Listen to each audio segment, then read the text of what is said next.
Hello दोस्तों, स्वागत है आपका आपके अपने यूट्यूब चैनल अभिज्ञानपुर में। आज आपको रेलवे ग्रुप डी में और एनटीपीसी में जो एग्ज़ाम पूछे गए थे 2018 में और एएलपी और जेई में बीज गणित के अलजेब्रा के और कौन से क्वेश्चन आपको पता है। जैसे एक घातीय समीकरण दिया रहता है तो उसके अनंत हल हैं कि नहीं है, कोई हल हो ना हो, तो इन सभी से संबंधित क्वेश्चन, मूल काल्पनिक हो तो क्या होगा, तो इन सभी से संबंधित आपको क्वेश्चन बताएंगे। सबसे पहले कुछ थियरी बता रहे हैं, उसको समझ लीजिए, उसके बाद से सवाल बताएंगे, फिर सवाल के साथ साथ थियरी दोनों चलता रहेगा, ठीक ना।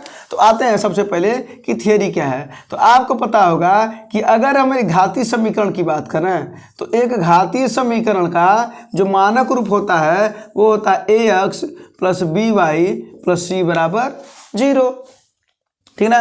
और अगर इसी को हम पहला समीकरण माना इसका कोई, तो हम कह सकते हैं a1x plus b1y plus c1 बराबर 0, कह सकते हैं कि नहीं।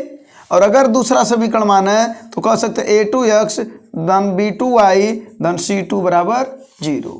अब यहीं पर तीन कंडीशन है। कितनी कंडीशन है? तीन कंडीशन। एक, कोई हल ना हो, कोई हल ना हो। दूसरा, अद्वितीय हल हो, यूनिक हल हो, मतलब x की वैल्यू क्लियर होनी चाहिए। और तीसरा, अनंत हल हो, ठीक ना। अब देखिए, जब कोई हल नहीं होता तो क्या होता है, ये देखिए a1 क्या है, x का गुणांक है, b1 क्या है, y का गुणांक, गुणांक माने गुणा करने वाला, c1 क्या है, नियतांक पद है, वैसे a2 क्या है, x का गुणांक है, b2 क्या है, y का गुणांक है, c2 क्या है, नियतांक पद है, अचर पद है। और ये घातीय समीकरण है ये। तो ये घातीय समीकरण में आप सवाल देखते होंगे, आता होगा कि कोई हल ना हो तो बताइए, अद्वितीय हल हो तो क्या होगा, अनंत हल होंगे तो क्या होगा। अभी हम पहले थियरी समझा देते हैं, फिर जब सवाल समझेंगे आप तो समझ में आ जाएगा। तो कोई हल ना हो, इसका मतलब है a1 बटा a2 does not equal to b1 बटा b2 के। a1 बटा a2 does not equal to b1 बटा b2 के। अगर अद्वितीय हल होंगे तो a1 बटा a2 बराबर b1 बटा b2, लेकिन यह c1 बटा c2 के बराबर नहीं होगा। और अगर बात करें अनंत हल के तो a1 बटा a2 बराबर b1 बटा b2 बराबर c1 बटा c2 के, ठीक है। तो ये आपको ध्यान देना है कि अगर कहेगा कि बताओ कोई हल ना हो तो आपका ये होगा a1 बटा a2 does not equal to b1 बटा b2। अद्वितीय हल होगा तो ये दोनों बराबर होंगे, लेकिन does not equal to c1 बटा c2। और अगर अनंत होगा तो तीनों बराबर होंगे। तो ये आपको नोट करके लिख लेना है, ठीक है ना। इसके बाद से हम आपको बताते हैं द्विघाती समीकरण में कुछ बातें हैं, ठीक ना। अब द्विघाती समीकरण में क्या बातें हैं, उसके बाद से आपको 7-8 को सवाल, 10 सवाल जो भी हैं उसको अभी आपको प्रैक्टिस करा दे रहे हैं, फिर आपको ये सवाल नहीं भूलेगा। तो इसको आपने नोट कर लिया होगा। अब बताते हैं द्विघाती समीकरण, ठीक ना। तो द्विघाती समीकरण इसका मतलब हुआ कि ऐसा समीकरण जिसका अधिकतम घात कितना हो, 2 हो। और इसी का मानक रूप कहते हैं हम ax square plus bx plus c बराबर 0, है ना। अब देखिए इसका मतलब क्या है, इसमें देखिए किस तरीके के मूल आते हैं, इसमें किस तरीके के मूल आते हैं। तो एक आता है क्या कि जो मूल है, जो यहाँ से एक विविधकर होता है, इस समीकरण का विविधकर निकाल लेते हैं, क्या बोले हैं, विविधकर, इसको कहते हैं डिस्क्रिमिनेंट। तो d बराबर होता है b स्क्वायर माइनस 4ac। अब इसकी तीन कंडीशन होती है, एक होता है b स्क्वायर माइनस 4ac का मान 0 से बड़ा होना चाहिए। अगर 0 से बड़ा है तो इसका मतलब हुआ कि ये धनात्मक है, हुआ कि नहीं हुआ। अगर बात करा जाए कि b स्क्वायर माइनस 4ac बराबर 0, अर्थात क्या ये 0 के बराबर, 0 के बराबर है। और अगर बात करा जाए कि b स्क्वायर माइनस 4ac छोटा है 0 से, इसका मतलब क्या हुआ, ये ऋणात्मक है। और जानते हैं इस दशा में क्या होता है, जो इस दशा में इसके जो मूल होते हैं वो बराबर, जो इसके मूल होते हैं, सॉरी, जो मूल होते हैं वो होते हैं वास्तविक, वास्तविक और असमान, माने अलग अलग होते हैं, वास्तविक और असमान अलग अलग होते हैं। बात करा जाए इसके मूल की तो मूल क्या होता है, बराबर और वास्तविक। वास्तविक तो होता ही है, और प्लस जो मूल होते हैं दोनों बराबर आते हैं। और इसका क्या होता है, जब ऋणात्मक होता है b² - 4ac, अर्थात d का मान अगर छोटा है 0 से, इसका मतलब हुआ जो मूल होते हैं इसका वो क्या होता है, वो होता है असमान, अलग अलग प्लस काल्पनिक होता है। मूल कैसा होता है, काल्पनिक होता है। ठीक है, तो आपको ये बात याद रखने की जरूरत है। और एक क्वेश्चन तो सीधा सीधा भी क्वेश्चन पूछ लेता है कि अगर विविधकर का मान 0 से, अब जैसे मान लेते हैं कोई समीकरण ले लेते हैं, जैसे x² धन 4x धन 4 बराबर 0। अब यहां से जरा d का मान निकालिए, तो d बराबर होता है b² - 4ac। और अगर हम बात करें b का मान, तो यहाँ पर a का मान कितना, 1 है, x के बगल में 1 है, b का मान कितना है, 4 है। देखिए b की जगह पर 4 है कि नहीं है, और c की जगह पर कितना है, वो भी 4 है। तो b² - 4ac यानी 4 का वर्ग माइनस 4 × 1 × 4, तो 4 का वर्ग 16 - 16 कितना आया, 0। d का मान कितना आया, 0। इसका मतलब हुआ कि मूल क्या होंगे, बराबर और वास्तविक होंगे। तो क्वेश्चन ऐसे ही करता है कि जरा बताओ x² धन 4x धन 4 बराबर 0 के मूल कैसे होंगे, उनके मूलों की प्रकृति कैसी होगी, उनके मान की प्रकृति कैसी होगी। मूल माने मान, मूल माने मान, तो मान की प्रकृति कैसी होगी, तो वो होगी बराबर और वास्तविक होगी। अगर यही d का मान ऋण आया होता तो हम कहते हैं मूलों की प्रकृति काल्पनिक और असमान होगी, अलग अलग होगी। अगर वह d का मान धन आया होता तो हम कहते कि जो मूल होगा वो वास्तविक तो होता ही होता और अलग अलग होता है। ठीक ना, तो ये भी आपको याद रखना है। और विविधकर के बारे में आपको पता है कि यही होता है विविधकर समीकरण का, 3 कंडीशन है इसकी। तो अभी हम एक घातीय समीकरण में आपको 3 कंडीशन बताए हैं, और विविधकर में आपको हमने 3 कंडीशन बताए, और ये इससे भी सवाल पूछते हैं। अब इसी का यूज करके अब हम लोग सवाल को सॉल्व करते हैं। ठीक ना, अब सवाल क्या है, अब उस पर हम आ जाते हैं, और इसको आप नोट कर लीजिएगा। ठीक ना, तो आपको जो बेसिक थ्योरी है वो समझ में आ गया, तो हमने सोचा कि आपको पहले बेसिक थ्योरी समझा दिया जाए, फिर सवाल समझाया जाए, थ्योरी भी समझाया जाए, ताकि आपके दिमाग में वो चीज़ें बैठ जाए। ठीक है ना, तो आइए क्वेश्चन पर चलते हैं और देखते हैं क्वेश्चन क्या कहता है। ठीक है, तो क्वेश्चन पर चलते हैं। चलिए, तो पहला क्वेश्चन क्या है भाई, कह रहा है निम्नलिखित समीकरण को हल करके x और y का मान ज्ञात कीजिए। मतलब यह है एक 9x + 3y बराबर कितना है भाई, 9x + 3y + 12 बराबर 0। और एक समीकरण कह रहा है कि 18x + 6y + 24 बराबर 0। कर इसी समीकरण को हल करके बताइए x की वैल्यू कितनी होगी।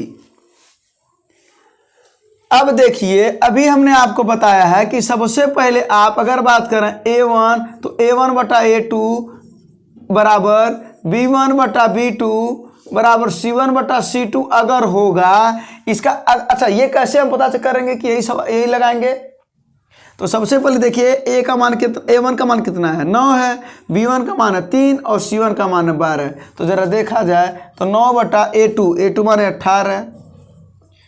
क्या ये बराबर आता, क्या है देखते हैं बराबर कौन आता कौन नहीं आता। अगर बराबर आ जाएगा तो मूल क्या होंगे, इसके मूलों का मान अनंत होगा, क्योंकि आपको पता है अगर ये तीनों बराबर होंगे तो अनंत होगा। अगर ये नहीं बराबर होगा तो मूल का अद्वितीय होगा। अगर ये दोनों बराबर नहीं होंगे तो मूल क्या होंगे, कोई हल नहीं होगा, बोले थे ना। तो आइए देखते हैं। तो 9/18 फिर क्या है 3/6 c1/c2 12/24। अब देखिए 9 दूना 18, 3 दूना 6, 12 दूना 24, 1/2 बराबर 1/2 बराबर 1/2। ये सब बराबर आ गया ना, इसका मतलब एक कंडीशन फॉलो कर रहा है। तो जब ये कंडीशन फॉलो कर रहा है तो इस समीकरण के जो मूल होंगे वो क्या होंगे, अनंत होंगे, बहुत ज़्यादा मान आएगा। क्योंकि अभी हम आपको नोट्स बता चुके हैं, इसी वजह से नोट्स पहले बता दिए हैं। तो मूल क्या होंगे, अनंत होंगे। और नहीं समझ में आ रहा तो यहीं पर देखिए, अगर हल करेंगे तो ऊपर वाले में 2 का गुणा करेंगे तो पूरा समीकरण देखिए इसके बराबर आ जाएगा। तो कहाँ मान निकलेंगे, मान ही नहीं निकल पाएगा। तो जो मान रखा है सब सही। और अगर यहीं पर ये दोनों बराबर हुए होते और ये ना बराबर हुआ होता तो आप कहते कि मूल अद्वितीय होंगे, यूनिक होगा। और अगर ये दोनों बराबर ना होते a1/a2 does not equal to b1/b2 तो आप कहते हैं कि मूल का कोई हल नहीं होगा।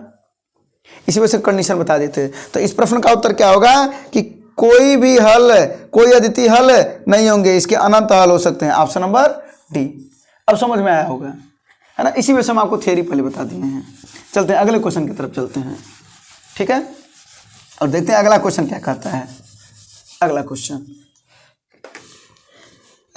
है कि P के किस मान के लिए निम्न समीकरणों का केवल एक ही हल होगा। कर 2x + 3y बराबर -5। और अगला समीकरण क्या दे रखा है भाई, 2x, यहाँ इसके नीचे लिख देते हैं 2x फिर प्लस क्या py बराबर 2।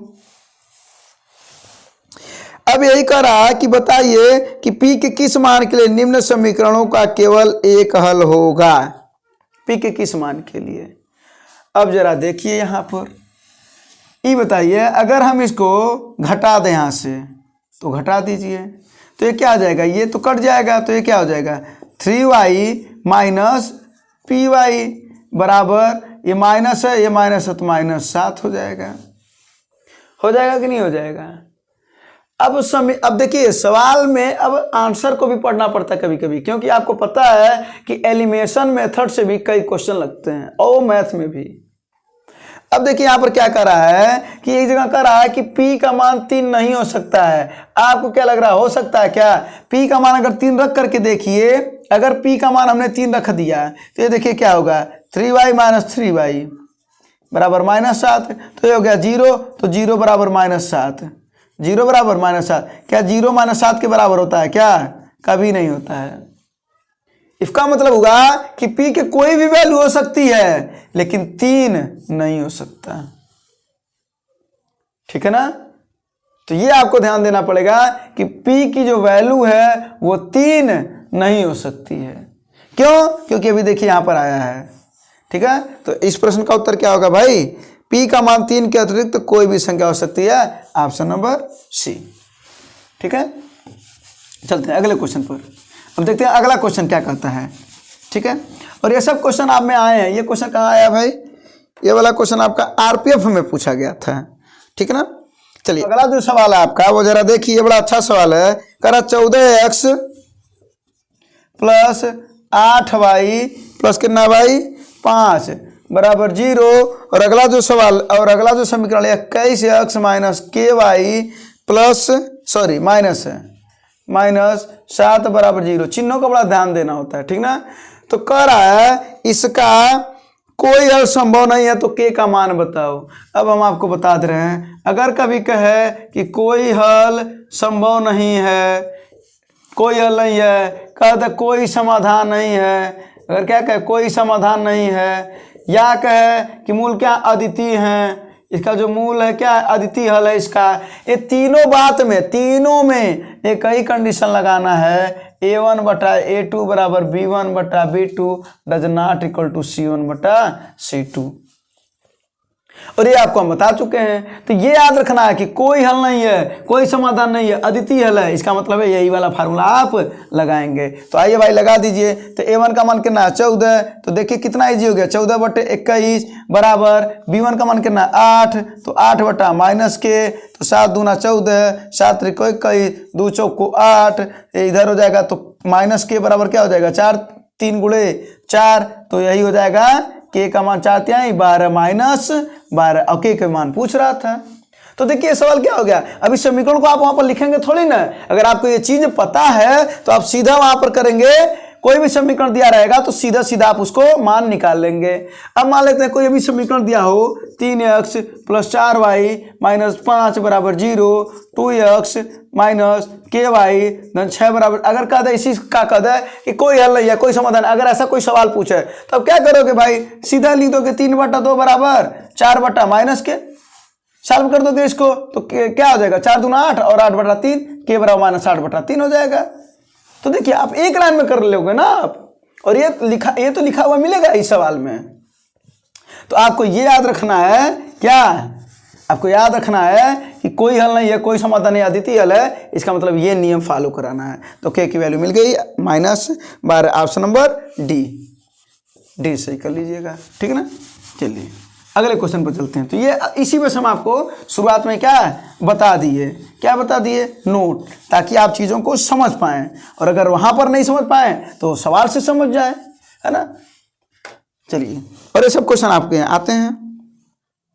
अगला क्वेश्चन क्या है जरा देखिए, करा यदि एक द्विघात समीकरण दे रखा है, इस बार देखिए 6x² plus 2kx plus k बराबर 0 का करा कोई हल नहीं हो, का क्या करा है, कोई हल नहीं हो, तो k का मान बताइए। अब यहां पर आप ध्यान दीजिए, कभी भी अगर द्विघात समीकरण में अगर कभी भी यहां पर लिख दे रहे हैं हम, यदि द्विघात समीकरण ax² plus bx plus c बराबर 0 में अगर कहे कि कोई हल ना हो, तो इस दशा में जो d का मान होता है वो 0 से छोटा होता है, d का मान 0 से छोटा होता है, अर्थात ऋणात्मक होता है। और d क्या होता है, विविध कर, तो b² - 4ac is less than 0। ये आपको याद होना चाहिए। कभी भी सवाल देगा कि द्विघात समीकरण ऐसे कुछ दे देगा, कह देगा कोई हल नहीं है, तो बताओ k का मान बताओ, तो आपको क्या करना है, आपको क्या करना है, याद रखना है कि अगर कोई हल नहीं हो तो d का मान 0 से क्या होगा, छोटा होगा, अर्थात ऋणात्मक होगा, तो विविध कर जो होगा वो 0 से छोटा होगा। भाई अब इसका विविध कर निकाल लो। अब यहाँ से अगर हम ax² plus bx plus c बराबर 0 से तुलना करें तो हमको मिल जाएगा, a का मान मिल जाएगा 6, b का मान मिल जाएगा 2k और c का मान मिल जाएगा k। तो जरा फार्मूले पर रख लिया जाए ना, तो क्या हो जाएगा, b² ना, यानी क्या 2k का होल स्क्वायर -4 गुणे 6 गुणे k बराबर 0, अरे सॉरी 0 नहीं ना, इज ग्रेटर देन 0, ये लेस देन है और 0 बड़ा है ना। तो क्या हो जाएगा, 4k² माइनस 6 चौको 24k, है ना। और यहां से क्या कॉमन है भाई, 4k कॉमन है, 4k कॉमन है कि नहीं कॉमन है, तो क्या बचा, k - 6। कोई दिक्कत यहां तक हो तो बताइए। अब यहां पर देखिए क्या हो गया, एक हो गया 4k इज लेस देन 0 और दूसरा मिल गया आपको k - 6 इज लेस देन 0। मिला कि नहीं मिला। और अगर आपको ये मिल गया तो यहां पर हम इस चीज को यहां पर लाते हैं, ये जो चीजें हैं यहां पर लाते हैं थोड़ा समझाने के लिए, ठीक है। थोड़ा नीचे हो जाता है, आप लोग कहते हैं दिखता नहीं है, इधर आइए। अब देखिए k का मान 4 तो डज नॉट इक्वल टू 0 है, क्योंकि 4 0 हो ही नहीं सकता, अंक तो 0 हो नहीं सकता, तो क्या 0 होगा, k ही 0 हो सकता है। तो एक कंडीशन मिल गया, और k - 6 है, तो जब 6 को हम उधर भेजेंगे तो क्या हो जाएगा, कुछ ऐसा कंडीशन आएगा, ये देखिए ना, -6 उधर जाएगा तो +6 हो जाएगा, तो क्या हो जाएगा, ऐसा कंडीशन आएगा। अर्थात अब देखिए मतलब क्या है कि जो ये 0 है, k का मान 0 से क्या है, कि यहां पर k का मान 6 से छोटा है, और यहां पर क्या है, k का वैल्यू 0। अर्थात अब देखिए, अब यहां पर सवाल क्या आपका है कि 6 इसमें क्या होगा आपका, तो 0, तो एक वैल्यू यहां पर 0 है, तो 0 और 6 के बीच में, तो ऑप्शन नंबर पहला, ऑप्शन नंबर पहला है, ये k की वैल्यू है, ठीक है ना। चलिए अब चलते हैं अगले क्वेश्चन पर। तो आपको ध्यान जो देना है वो यही देना है कि अगर इस समीकरण में कोई हल नहीं हो तो जो विविधकर होता है वो क्या होता है, ऋणात्मक होता है, ठीक है ना। विविधकर क्या होता है, ऋणात्मक होता है, ठीक है। तो ये हो गया। अब आते हैं अगले क्वेश्चन पर और देखते हैं अगला क्वेश्चन क्या है। अगला क्वेश्चन क्या है, करा फिर देखिए, करा कि k का वो मान बताइए जिसके लिए समीकरण 16x - 12y 16x - 12y plus 9 है ना, 9 बराबर 0, और अगला दे रखा है 12x प्लस ky - 11 बराबर 0।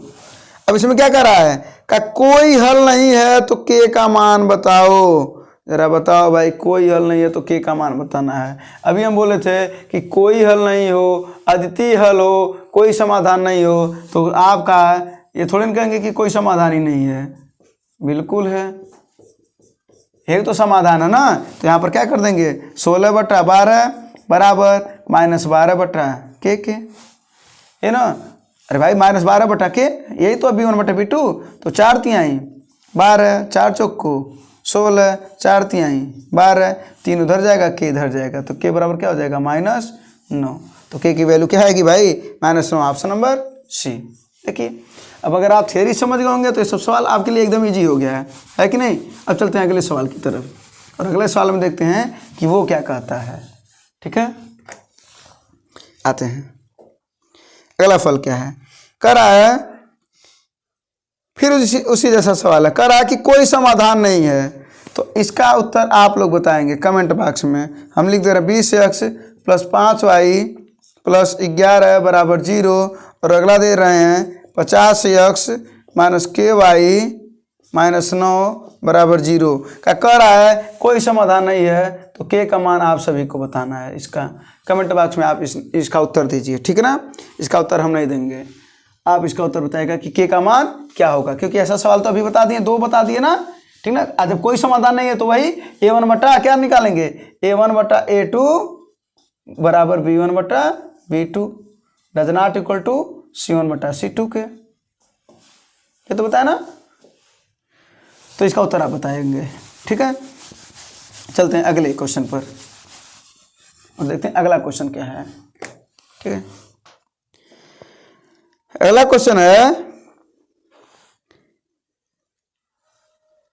अगला क्वेश्चन क्या है कि कोई समाधान नहीं हो लेकिन द्विघात समीकरण है। यहाँ पर देखिए 3x², फिर एक क्वेश्चन और करा देते हैं, 3x² + kx + k बराबर 0 का कोई समाधान नहीं है या कोई हल नहीं है, या कोई हल नहीं है। तो यहाँ पर हम क्या करेंगे, d को 0 से छोटा करेंगे, यानी मूल काल्पनिक होता है। इस दशा में मूल जो होता है वो क्या होता है, काल्पनिक होता है। बताए हैं अभी हम आपको, मूल काल्पनिक होता है और ये क्या होता है, d ऋणात्मक होता है। और जब मूल काल्पनिक होता है तो असमान होता है, मूल भी अलग अलग आता है। तो d क्या होता है, b² - 4ac का 0। अब यहाँ पर देखिए a का मान है 3, b का मान है k और c का भी मान है k। ये ना सवाल देख लें एक बार, ये ना 3x² हाँ + kx + k, ठीक है ना। चलिए अब यहाँ पर रखिए, तो b² माने क्या ना, k² -4 × 3 × k का मान 0 से बड़ा है। तो k² - 4/3 12k, तो k का मान है तो क्या हो जाएगा, k - 12 है ना। तो एक हो गया k का मान 0 और एक क्या हो गया, k - 12 > 0। तो k का मान क्या हो जाएगा, 12 से छोटा होगा, है ना। k का मान 12 से छोटा होगा। तो अब उत्तर क्या होगा इसका, d, यानी किसके के बीच में होगा, k का मान 0 और 12 के बीच में होगा। इसको यही कहते हैं, इसका जो मान होगा वो 0 और 12 के बीच में होगा। तो ऐसे आप सॉल्व करते हैं, ठीक है। तो उत्तर क्या होगा भाई इसका, option number D, option number D सही कर लीजिएगा, ठीक है। चलिए अब ऐसा सवाल 2 हो गया, अब आपको समझ में आया होगा, है ना। तो जो वैल्यू यहाँ पर आती है के की, उसी के बीच में उसका के का मान होता है, ठीक ना। उसी के लिए कहा जाता है कि इसका कोई समाधान नहीं है, उसी के की वैल्यू के लिए ही, ठीक है। चलते हैं अब अगले क्वेश्चन की तरफ। अब अगला क्वेश्चन क्या है देखिए, कह रहा 3x + y बराबर 1 और px + 2y बराबर 5 के। कह रहा है कि कोई परिमित हल नहीं है यदि क्या, वही बतिया है, कोई हल नहीं हो या कोई परिमित हल नहीं हो। परिमित माने होता है ना परिभाषित, अनंत हल ना हो, ठीक ना, अद्वितीय हल होना चाहिए। तो जब परिमित हल नहीं होगा इसका मतलब अद्वितीय हल होगा।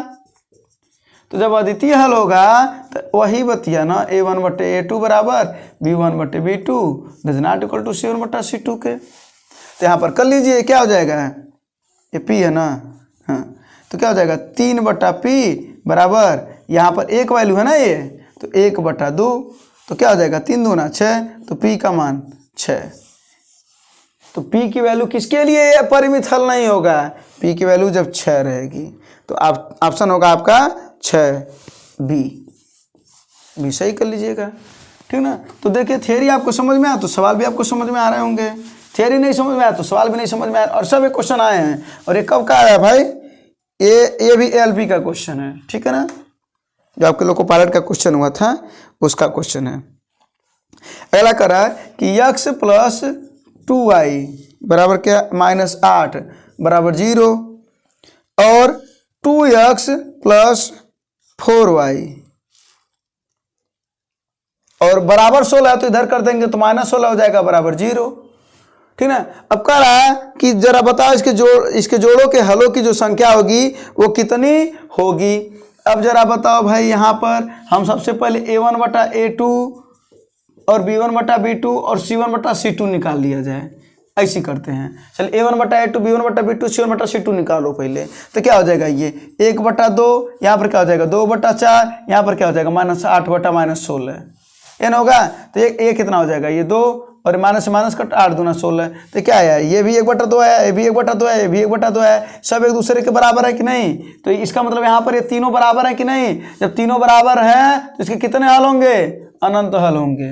कितने हल होंगे, अनंत हल होंगे, ठीक है। तो इस प्रश्न का उत्तर होगा अनंत हल, ऑप्शन नंबर सी, ठीक है। चलिए, तो इस चैप्टर से आपके जो अद्वितीय हल हैं, यूनिक हल हैं, और जो मूल जो द्विघात समीकरण दिया था उसका कोई समाधान ना हो, तो ऐसे क्वेश्चन आप में आते हैं, तो ये क्वेश्चन आपको करा दिया गया, ठीक ना। अगर इसको आप समझे होंगे तो निश्चित तौर पर आपके जो पेपर में जो क्वेश्चन पूछा जाएगा उसको आप लगा सकेंगे, और आप सभी को पता होगा कि ऐसे क्वेश्चन आते हैं, ठीक है दोस्तों। क्लास को शेयर कर दीजिएगा, लाइक कर दीजिएगा, कमेंट जरूर करके बताइएगा कि आपको सवाल समझ में आया कि नहीं आया, और सब्सक्राइब कर दीजिएगा। ओके दोस्तों, धन्यवाद, जय हिंद।